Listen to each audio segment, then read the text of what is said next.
비상계엄을 선포합니다.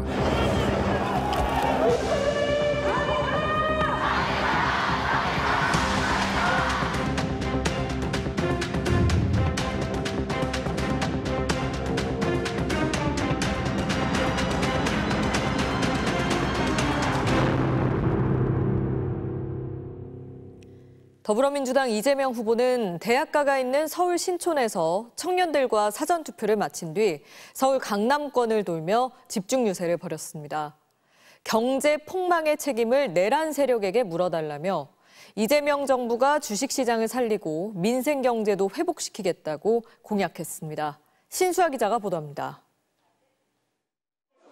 더불어민주당 이재명 후보는 사전투표 장소로 서울 대학가 신촌을 선택했습니다. 빛의 혁명의 주역인 청년들과 나란히 유권자의 권리를 행사하겠다는 겁니다. 대한민국이 청년의 시대로 다시 되돌아갈 수 있게 해야 되고 이번 대선이 그 출발점이 됐으면 좋겠다는 소망으로 함께했습니다. 사전투표를 마친 뒤엔 서울에서 보수 진영 강세 지역으로 꼽히는 강남으로 향했습니다. 이재명 후보는 서울 강남권 집중 유세에서 내란 세력을 심판하고 민생 경제를 회복시키겠다고 경제를 강조했습니다.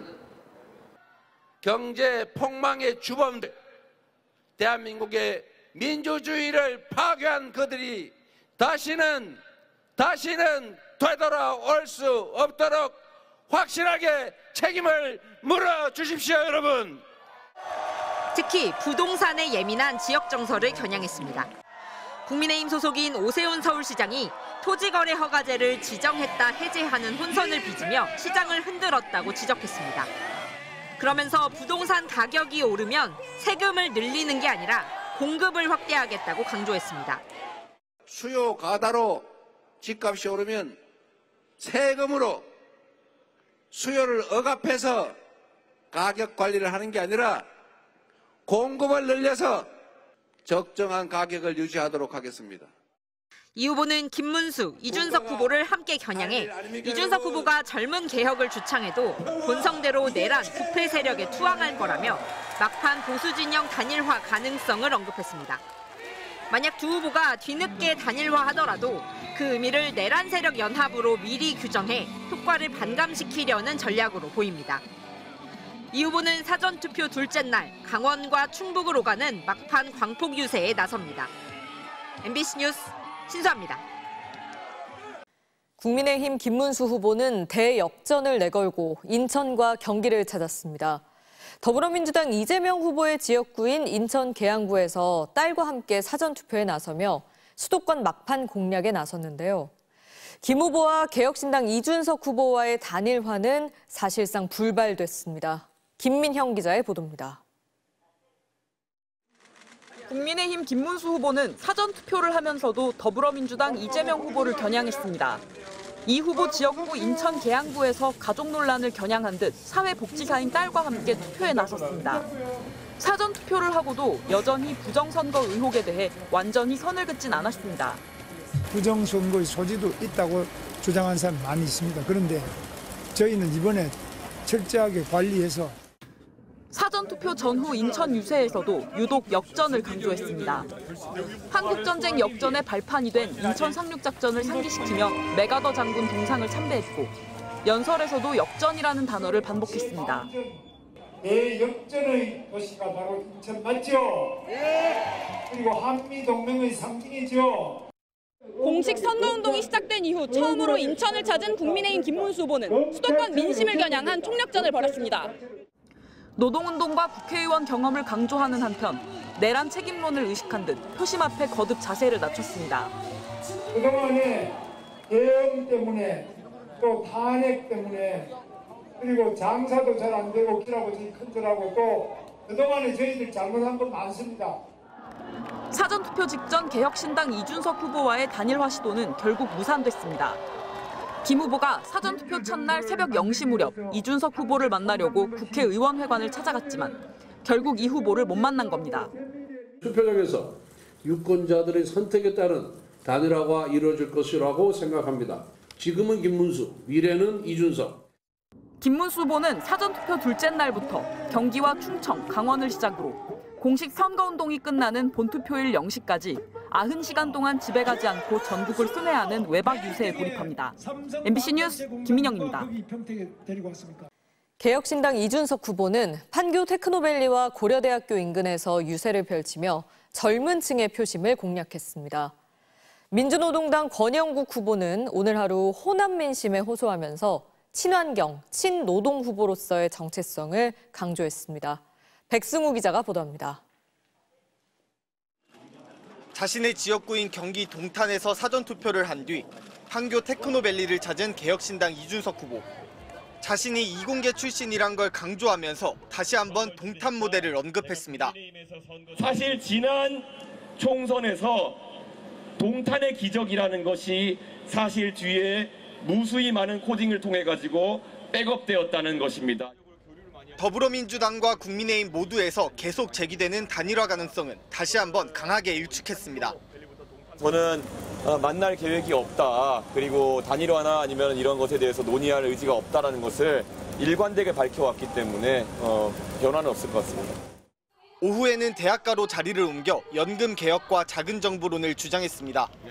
TV토론 발언 여파는 유세 현장에서도 이어졌는데 일부 시민들이 이 후보를 향해 갈라치기 정치로 2030을 대표할 수 있느냐며 쓴소리를 던졌습니다. 갈라치기 정치 그만하십시오. 당신이 어떻게 2030 남성을 대표한다고 감히 참칭할 수 있습니까? 이준석 후보는 본투표일인 다음 달 3일까지 지난 총선과 같은 막바지 무박 유세에 돌입할 계획입니다. 민주노동당 권영국 후보는 석유화학과 철강산업을 주력으로 하는 전남 여수에서 사전투표에 임한 뒤 기후정책의 중요성을 강조했습니다. 이 지역의 탄소 배출 산업을 친환경 그리고 생태 지속 가능한 산업으로 전환시키기 위한 결의를 다지기 위해서 이 지역에서 시작하게 됐습니다. 권 후보는 이후에도 광주에서 노동자들을 만나는 등 오늘 하루 호남 민심 잡기에 주력했습니다. MBC 뉴스 백승우입니다. 두문불출하다가 내란 혐의 피의자로 경찰 조사를 받은 뒤 김문수 후보 지지를 선언한 한덕수 전 총리가 오늘은 사전투표소의 모습을 드러냈습니다. 취재진의 관련 질문에는 답하지 않았는데 경찰은 공범 혐의 적용을 저울질하고 있습니다. 원석진 기자가 보도합니다. 한덕수 전 총리가 오늘 오전 6시 10분쯤 사전투표소를 찾았습니다. 12.3 내란 혐의 피의자로 최근 경찰 출석 조사를 받은 지 사흘 만입니다. 대통령실 CCTV에 기존 진술과 다른 점이 포착됐지만 한 전 총리는 비상계엄 국무회의 당시 행적에 대해 아무런 답을 하지 않았습니다. 경찰 조사 가서 CCTV 확인하셨나요? 고생하십니다. CCTV 혹시 진술하고 다른 내용 있었나요? 입장 없으신가요? 한 전 총리는 계엄 관련 문서를 본 적이 없다고 줄곧 부인해왔습니다. 저는 계엄에 관련된 어떠한 지시나 어떠한 서류도 받은 적이 없습니다. 하지만 강희구 대통령실 부속실장은 김용현 전 국방부 장관 지시로 계엄 선포문 10부를 직접 복사했고 김 전 장관이 국무위원들에게 선포문을 나눠주는 걸 확실히 봤다고 했습니다. 계엄 선포문을 제가 다 이렇게 개별적으로 국무위원들한테 나눠주고 의안으로 이제 했기 때문에. 경찰이 확보한 대통령실 CCTV에 한 전 총리 진술과 달리 계엄 선포문을 확인하고 위법한 계엄을 적극적으로 제지하지 않는 등의 모습이 포착됐을 가능성이 있습니다.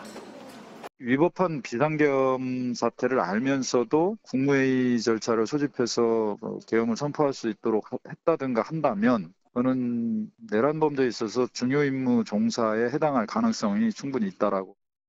경찰은 한 전 총리와 CCTV에서 기존 진술과 다른 점이 확인된 최상목 전 경제부총리와 이상민 전 행정안전부 장관도 다시 불러 조사하는 방안을 검토하고 있습니다.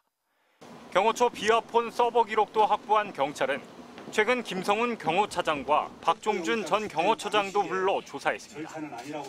윤 전 대통령이 체포 저지 지시를 내렸는지, 또 서버 복구 과정에서 확인된 윤 전 대통령과 홍장원 전 국정원 1차장, 김봉식 전 서울경찰청장 비화폰 기록 원격 삭제 정황을 추궁한 것으로 전해졌습니다. 경찰이 대통령실 CCTV와 비화폰 서버 기록까지 확보하면서 수사는 계엄 국무회의에 참석한 국무위원 전반으로 확대될 거란 전망도 나옵니다. MBC 뉴스 원석진입니다.